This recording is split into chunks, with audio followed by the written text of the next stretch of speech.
This is Cultivate Your Signature. Key number 3, perfect your grit. So, your grit is something that Angela Lee Duckworth researches in her field, and she makes she defines the difference between grit and then self-control. Self-control is connected to momentary success, right? You achieve momentary success. If you are sitting at your job and you haven't jumped out of the seat and ran out of the job, then you are exercising self-control, right? You get up every day, you manage yourself every day, you get into the car, you go to work, you do what you're supposed to do, you come back home, you cook dinner. That's really exercising self control. That's a self control goal. However, when you want to achieve something long term, it's going to take a lot more passion and perseverance for long term goals. So, grit is that passion and perseverance for long term goals. We are accustomed to hearing grit or understanding grit within the sports context, right? The coach would say you need to have more grit, right? You need to exercise more grit. That's sort of pushing yourself even more.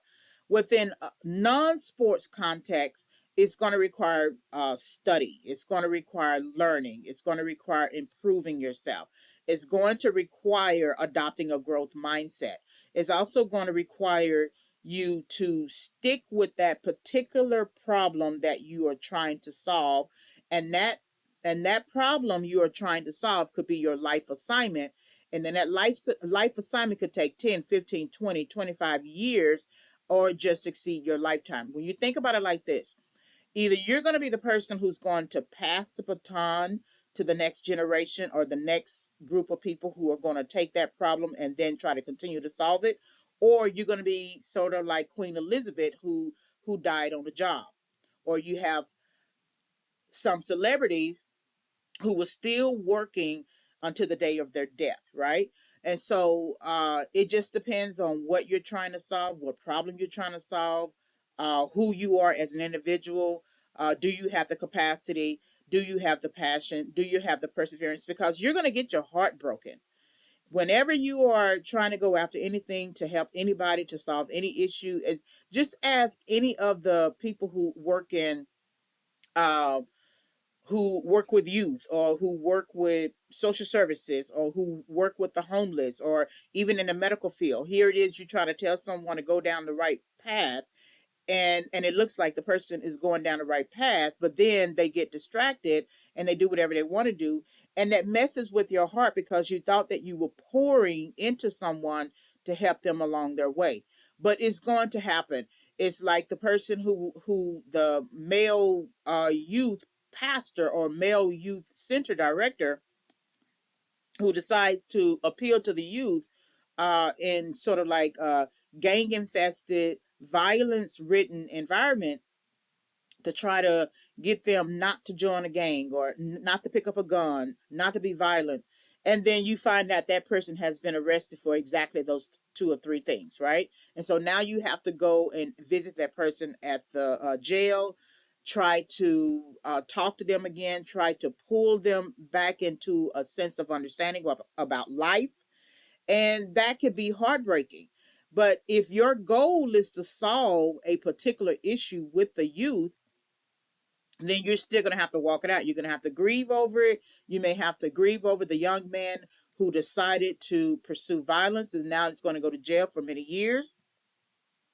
You may have to adopt a writing program to sort of help that person journal through their heart as a result of, breaking their own heart. But the grit is going to require you to have passion and perseverance. So you can't have this as a particular role until you feel like you're going to get another role. How many times do we keep hearing many teachers over the course of maybe like the last 6 months or so quitting teaching and joining OnlyFans? And I say to that, and it's a criticism, that you didn't really want to be a teacher, you just needed a job.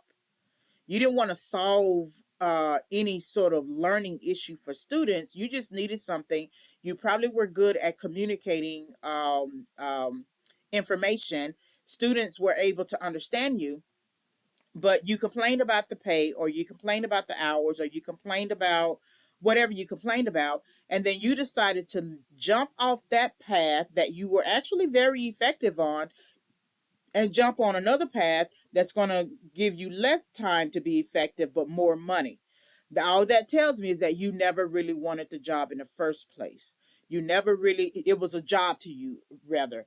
It wasn't a calling. It wasn't something that you were willing to commit to, because you have plenty of teachers who have been in the field who are now retiring after being in the field for 50, 60, uh, 70 years. And they went there to teach and to learn, to improve the lives of students, to help to prepare them for a transition. They made maybe changes in the education industry or whatever. And so now when they retire, they are retiring, of course, passing on the baton to the next school of teachers. But also, they know beyond a shadow of a doubt that they did what they were supposed to do with the assignment that they had.